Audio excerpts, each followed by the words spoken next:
Baik,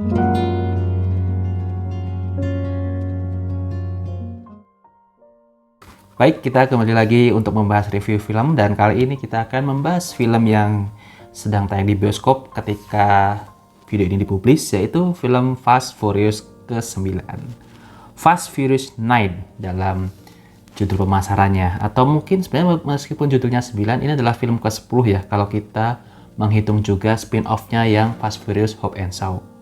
Sudah 10 film ya, dan ketika kita bilang membicarakan tentang film yang berseries atau franchise film yang serialnya banyak, itu kan ada salah satu ciri di mana film itu mulai film pertama biasa, kemudian yang kedua bagus, kemudian mulai menurun. Nah, biasanya ketika film itu yang awalnya bagus meningkat, kemudian mulai masuki masa menurun, itu ada dua cara untuk mengembalikannya supaya dia bisa meningkat lagi. Yang pertama, tentu saja tarik lagi sutradara yang pernah membuat film ini meningkat gitu ya. Kalau misalkan dulu sutradaranya A, inilah yang bikin meningkat, ambil aja sutradaranya A untuk menyutradarai lagi gitu. Jangan cari sutradara yang lain gitu. Makanya itulah kenapa film Harry Potter ya, itu kenapa di akhir malah semakin menurun, ya karena sutradaranya gonta-ganti, bahkan sampai di akhir masih diganti-ganti lagi. Jadi agak menurun sih Harry Potter dalam segi filmnya menurut saya. Kemudian salah satu film lain adalah film Twilight. Twilight itu juga sama. Paling bagus memang Caroline ini sih, yang film pertama itu, saudaranya Carol itu. Gonta-ganti, akhirnya malah jadi turun sendiri filmnya. Itu.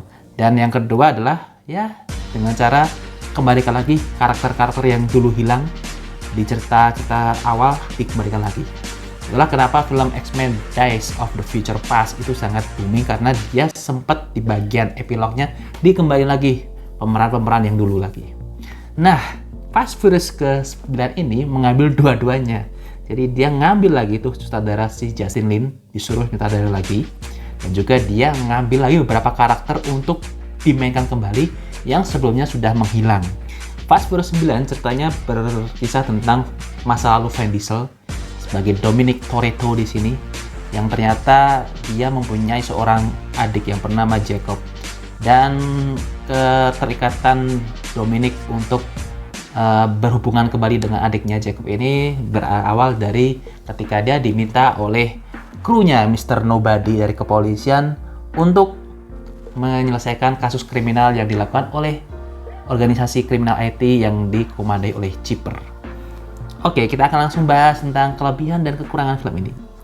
Kelebihan tentu saja yang pertama saudaranya adalah Justin Lin. Justin Lin ini saudara yang membawa kejayaan cerita Fast Furious ya, terutama di Fast Furious 5 dan 6 gitu. Yang dimana itu benar-benar meningkatnya cerita Fast Furious. 456 Justin Lin kalau nggak salah. Nah, di situ benar-benar ketika saudara yang menyebabkan film ini sukses, kemudian dia sempat ngilang, kemudian diambil lagi oleh si sutradara, ini benar-benar Justin Lin menyelesaikan tugasnya dengan apik ya di sini. Yang pertama, terlihat sekali bahwa dia ini mencoba untuk merangkai film ini menjadi satu keutuhan yang satu puzzle utuh gitu. Jadi kan kalau sebelum-sebelumnya ini film Fast Furious franchise ini kesannya kayak ditambah gitu, bukan dikembangkan. Kalau bahasanya masih bingung, kurang lebih seperti ini. Jadi kayak kita ngesain puzzle ya. Puzzle pertama selesai, sudah gambarnya buah misalkan. Kemudian kita masuk lagi ke puzzle kedua, gambarnya sandal. Puzzle ketiga gambarnya sayuran. Puzzle keempat gambar TV. Nah, itu film yang ciri khasnya ditambah ya. Jadi kita menyelesaikan satu puzzle, ganti puzzle yang lain dengan tema lain ke puzzle yang tema lain gitu aja.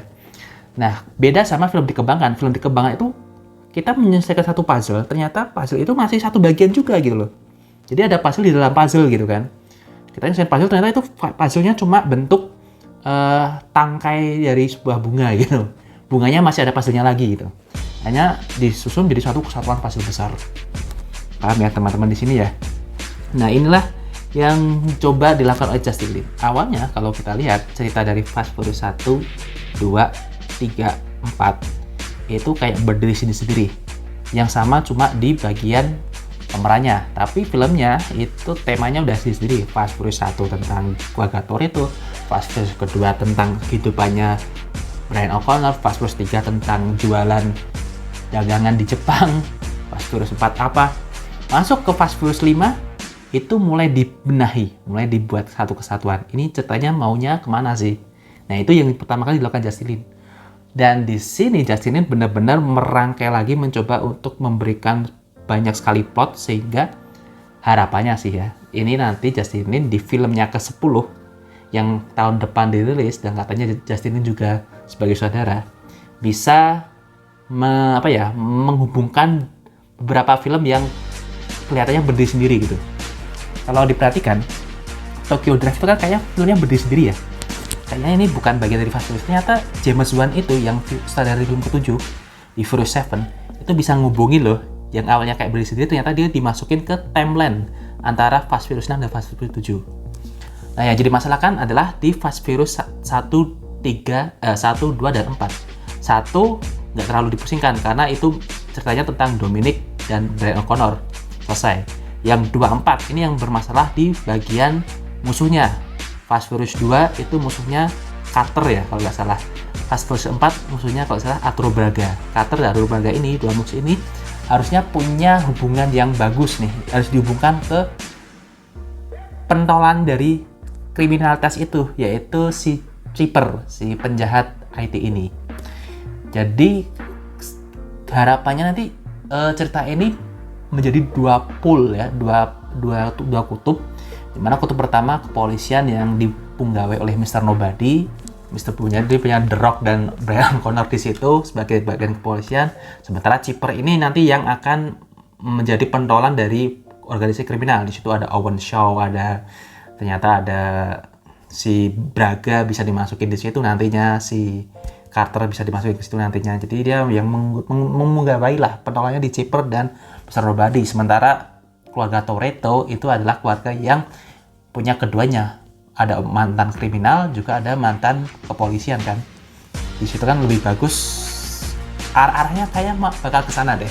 Arahnya tentang cerita tentang Nobody dan Chipper, dan ditengahi oleh Toretto's family di situ kan.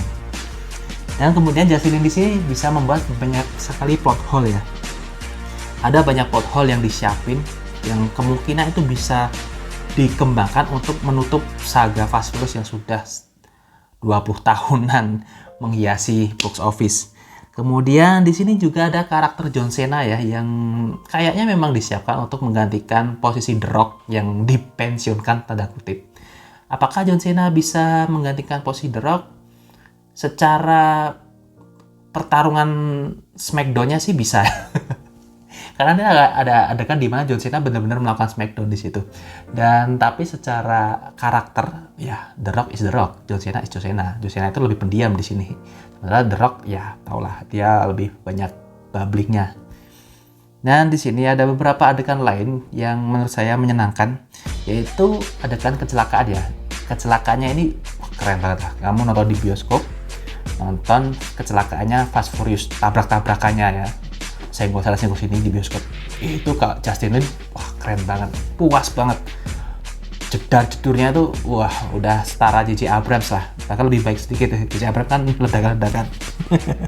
Kemudian di sini adalah dirangkainya beberapa tokoh yang kayaknya dia bakal ada di satu film itu saja, ternyata dimunculin lagi. Salah satunya adalah Sam Boswell ya, aktor di Fast Furious ke-3. Kayaknya udah selesai gitu, ternyata dia dimuncul lagi di Fast Furious ke-9 ini. Dan ada beberapa tokoh-tokoh lain yang mungkin di beberapa film Fast Furious sebelumnya dia hanya bertindak sebagai peran pembantu, tapi kemudian ditarik lagi oleh Justin Lin dan munculin lagi di Fast Furious 9. Jadi kayak dibuat satu kesatuan gitu. Sungkang pun yang kita kira udah mati di Fast Furious 6 oleh Jason Statham ternyata masih hidup gitu. Nah, hidupnya Sungkang ini dihidupkan kembalinya Sungkang dalam kutip dan dimasukkannya ke Fast Furious 9 ini sangat membuka possible kemungkinan bahwasanya mungkin aktor-aktor lain yang sudah kelihatannya mati itu barangkali masih hidup gitu kan. Owen Shaw aja hidup gitu di situ, yang kayaknya udah hancur lebur di Fast Furious 6 ternyata masih hidup di Fast Furious 8 mah jadi krunya Toretto kan di situ. Curiga sih nanti bakalan ada beberapa yang kayaknya nggak mati deh. Misalkan kayak Giselle ya. Giselle Zahar itu kan di Fast Furious ke 6 kan dia mati terpental ya kalau nggak salah ya. Ya biasa jadi itu nggak mati gitu kan, ternyata dia cuma luka-luka tapi nggak benar terbunuh gitu kan. Nah itu nanti bagus lagi kalau dia ternyata masih hidup dan jadi villain malahan kan, berbalik jadi musuh ya. Karena memang filmnya Fast Furious ini sering ya terbelak-balik ya, awalnya musuh jadi rekan jadi musuh kayak Toretto di Fast Furious 8, memix karakter satu sama lain, seneng banget kayaknya di sini. Kemungkinan nanti Brian O'Connor bakal ada lagi di film Fast Furious berikutnya karena hint-hintnya, clue-cluenya itu sudah mengisyaratkan bahwa dia tidak benar-benar pensiun karena ya Paul Walker sudah meninggal kemudian dipensiunkan di film ini. Tapi meskipun Paul Walker meninggal di film ini, dia benar-benar kayak akan dimunculkan lagi meskipun bukan tokoh utama. Dan itu sudah memang Justin bakal membocorkan sih. Ya sekarang CGI bisa membuat tokoh yang sudah tidak ada jadi ada kan. Jadi saya sih harapannya nanti film kedepannya bakal muncul lagi karena memang kalau Brian O'Connor muncul meskipun hanya CGI, wah ini secara duit dapat banyak. Dan di sini sudah jelas ya dikerucutkan ke Toretto's family ya. Jadi ya ini mulai mengarah ke Toretto's family ya. Apalagi di adegan awal ceritakan tentang masa lalu ya, masalahnya keluarganya Toretto itu keren sih. Bagian pertama cerita itu udah paling keren tuh di situ ketika balapan racing di situ, di racing itu ayahnya Toretto, kemudian mereka membesarkan 2 anaknya dan ternyata apa yang terjadi itu tidak seperti apa yang kamu pikirkan, fakta tidak sama dengan kebenaran.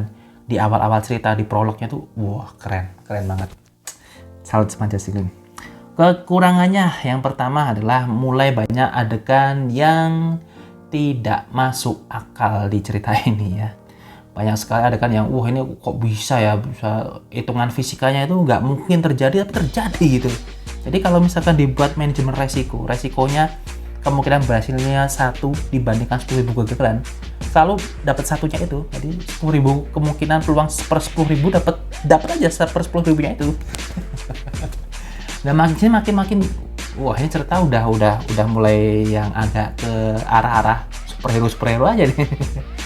Makanya kan ada celotehan ya, ini Fast Furious bakal sampai ke sequel ke-23 ya. Fast Furious 23 ceritanya adalah Dom menyadari bahwa Thanos adalah ayahnya, kemudian dia belajar balapan di angkasa untuk melawan Optimus Prime. Ini celotehan dari netizen yang mungkin masuk akal karena makin lama makin nggak lebih khayalnya itu mulai khayal yang sulit diterima, tapi ya karena karena pinter sih Justin itu membuat suasananya tuh tetap seru, tetap menyenangkan, apalagi dengan 2 Baldis di situ ya, ada Tets dan satunya lagi siapa itu, dan Roman di situ. Itu Tets dan Roman tuh benar-benar yang keren banget lah. Ini memang penghibur yang bisa mencairkan suasana ketika Vin Diesel benar-benar yang idealismenya dan kaku lah. Karena Vin Diesel makin kaku ya di setiap main kesininya gitu. Kayaknya memang harus ada ini sih Roman dan Ted Parker di sini sih. Kekurangannya yang lain adalah bahwanya adalah durasinya yang begitu lama ya, 2 jam lebih loh ini filmnya, dan itu yang banyak kadang-kadang yang membuat kita kayak agak mengantuk. Tapi bagus sih karena jeder-jedernya adegan actionnya itu berada di awal, tengah, dan akhir ya. Jadi itu bisa membalance adegan-adegan di antaranya yang mungkin memang tidak bisa dipotong karena untuk menjelaskan sesuatu sih. Makin kesini makin paham sih, kayaknya memang nggak bisa dipotong. Cuma terlalu lama banget sih, 2 jam 20 menit. Harusnya adalah dipersingkat saja gitu, bukan terlalu diperlama gitu. Kemudian yang ketiga kekurangan film adalah ya tentu saja ya family ya. Intinya keluarga dan keluarga itu quote-quote-nya tuh tentang keluarga lagi. Ya memang Fast Furious 1, 2, 3 enak sih dengernya ya, kayak ternyata keluarga itu seperti ini, ternyata yang namanya ikatan saudara dan ikatan bukan saudara seperti ini. Tapi lama-lama enak juga. Itu kayak kita dengerin Naruto ya, yang cerita tentang pertemanan nakama-nakama 1, 2, oke, lama-lama ya juga enak gitu. Ngomongin Attack on Titan tentang jiu-jiu, kebebasan lama-lama juga apa ini kan. Itu sih. secara overall sih menyenangkan ya, meskipun mulai menghayal, tetapi masih enak ditonton, tetap seru, tetap asik sih. Apalagi di bioskop itu lebih, audionya tuh jos banget, itu puas ya, itu dua jam lebih. Meskipun ya cerita ini sebenarnya hanya membuat fondasi saja sih. Dan saya sangat berharap sekali ini cerita nanti bisa dihubungkan lagi ke Fast Furious 1-4 atau lebih khususnya Fast Furious 2 dan 4 itu yang bisa dikonekkan sehingga cerita antara Toretto's Family ini benar-benar punya pengaruh untuk kepolisian dan organisasi Chipper ini. Berapakah nilai yang harus saya berikan? 8,4. Asik. Filmnya enak ditonton, meskipun ya ini hanya untuk dapat duit lagi sih ujungnya. Kalau dilihat juga ini hanya akal-akalan dapat duit, tapi ya bagus lah kamu nyari duit dengan cara yang bener gitu. Kamu nyari duit dengan ngasih film yang enak ditonton, worth it, kenapa enggak gitu kan. Nah kalaupun misalkan ada dibuat sequel lagi Fast Furious 10 tahun depan, bakal nonton nggak? Bakal nonton dengan mengharapkan Brian O'Connor muncul lagi sih, itu yang saya harapkan. Dan bahkan di bagian endingnya ya, bahkan di bagian mid creditnya itu sudah bagus banget ya. Itu sudah Sun Kang dan Jason Statham itu udah mulai ketemu di situ ya. Harapannya sih Hobbs juga keluar lagi ya. Dwayne Johnson di situ pengen banget Hobbs Shaw keluar lagi, Owen Shaw juga keluar lagi, semuanya keluarin aja lah, semuanya di Edo Tensei semuanya dibangkitkan lagi ya. Yang benar-benar belum mati itu bahkan kalau bisa Joe Taslim masukin juga, keren lagi. Oke, itu sekian dari saya. Selamat menonton dan kemarin saya nontonnya di Cinema 21 ya, suatu pengalaman yang menyenangkan di tengah kondisi dimana ketika video ini dibuat sedang terjadi pandemi.